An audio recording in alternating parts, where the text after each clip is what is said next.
Hey everybody, Brian Good here. Welcome to the earliest alerts. This is going to be more of a countdown to Kentucky's darkest day theme as we get now within range of the eclipse forecast, and there's a lot to discuss when it comes to that. So let's begin first off with always the fun little nitbits of facts we can try to throw at you guys. And this one is one a lot of you already know of and are aware. And it is a significant one to bring up because, yes, we got the solar eclipse on August 21st, but we also have one just 7 years later in our area on April the 8th of 2024. That one's about 3:07 p.m. is when that one will take place. The thing about the track for that one, it's not a coast-to-coast eclipse like this one is. That's why it's getting a little more attention. It's going from one part of the country to the other, and the entire United States is going to see an eclipse of some sort. All right. This one's different. It's going to track pretty much south to north, kind of right up the portions of the Mississippi River, in fact, and then curving actually not far north of the Ohio River. So yes, that path is a bit closer to it. So Louisville for this one is about 96%. Sun will be reduced. For the 2024 one, it will be 99% reduction of sunlight. Path of totality, 100%, roughly around Scott County, Indiana, north and west of there. So we don't have to travel far for the next one. So this is a good practice run and see how things go, and then we only have to wait 7 years and do it again. I cannot stress how rare that is. Normally you would see one every 300 to 400 years.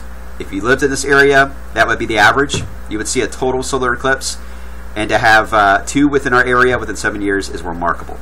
Get your lottery tickets. All right, here's the latest thing on the glasses. Don't forget, Kentucky State Fair on the 19th. We'll be there in the South Ween. I cannot stress enough about the glasses. We're out. We can't even give them away even at the front lobby of the station anymore like we were doing. We have given away thousands.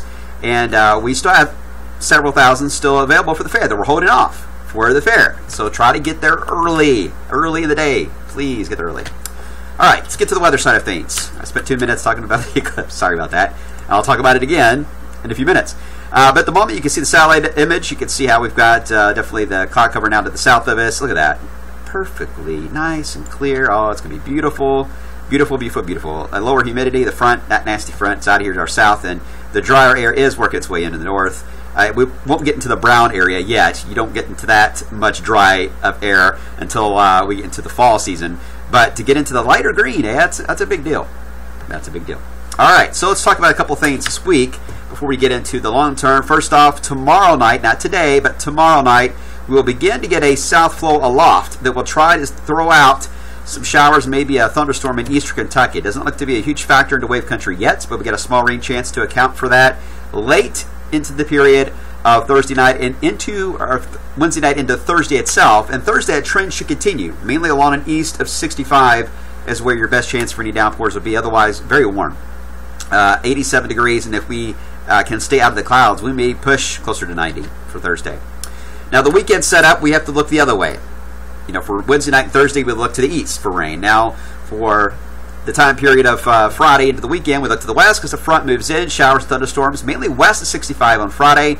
But by the time we get to Saturday, everybody's going to have a chance at some thunderstorms at some point during the day. And same story, even on Sundays, the front takes its sweet time in getting through here. And that's where the rain chance is going to remain fairly low for now. We've elevated them, but we're going to keep them steady on the low side all the way through at least Monday. Because we are seeing signs that even at the end of that period, another low will form and pull the front back in for another rain chance Monday. And then that front will then move out of here. Now, as far as severe potential goes, for Thursday, again, mainly east of 65 is where your best storm energy is, your Cape. So we're not too worried about that potential for severe weather in our area for Thursday. Friday, it's mainly to the west. Looks like the higher potential for maybe a gusty thunderstorm would be in Indiana and Illinois. And as we head into Saturday, just a hint of energy to work with. And even on the Sunday, just a hint of it in our southern counties. And when you look at the wind shear potential, again, that's your tailpipe.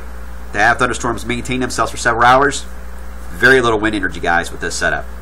So we're talking about your pulse-type thunderstorms, your clusters, that can produce a brief strong wind, some hail, a lot of lightning, intense lightning, and perhaps some very, very heavy rain. In fact, the heavy rain potential is likely more elevated compared to the other threats out of this kind of a setup. So this is not a big severe weather deal coming our way. Now, after that moves by for the weekend and that Monday, we are seeing signs that cool air is going to begin to drop. Good model agreement on this. It's going to drop down into eastern Canada into the Great Lakes. Notice the date, 16th, first day of school for JCPS and for Oldham County. Great timing there, and it may linger a bit, but this heat, this ridge of heat, is waiting to come back into play, and it's itching to come back into our period, and that's what we're going to be watching. Overall, the rain chance, there's that Sunday, Monday blast of rain, but after that cool air drops in for the latter portion of next week there, it looks fantastic. But it's the end period. We've got to figure out how long is this high pressure going to be in control, because another front's going to move in and likely produce another round of showers, and then the tropical moisture here to the southwest is going to want to move in our direction. Now, what I'm doing here is looking at some of the models ensembles, all right? Kind of get a better handle on this. What you're looking at here is the potential for low pressure to be around at 2 o'clock on the day of the eclipse, okay, on the 21st of August. The risk for us is roughly 10% for low pressure to be around. Higher pressures or low pressures in the plains. So it's basically saying the opposite, that we would have high pressure across the southeast corner of the country. That's a good thing in general. When you look at potential warmth, it's potential for go 80 or higher. It's up there. About a good 70-80% chance will be warm. Average, really. When you look at the European pressure idea, it too is betting on a very low risk for low pressure. In other words, high pressure will then be in control of our area. All your stormy weather just to our west. It too shows a very warm forecast, and any risk here to get any type of precipitation at all to reach the ground, just measurable at any rate, is roughly about half and half. We're talking about a 40 to 50% chance. Some of that may be just be climatology. But here's the thing, guys. If we get a front that can move in before eclipse day and move to the southeast, typically what we see then would be a high pressure that builds in after it.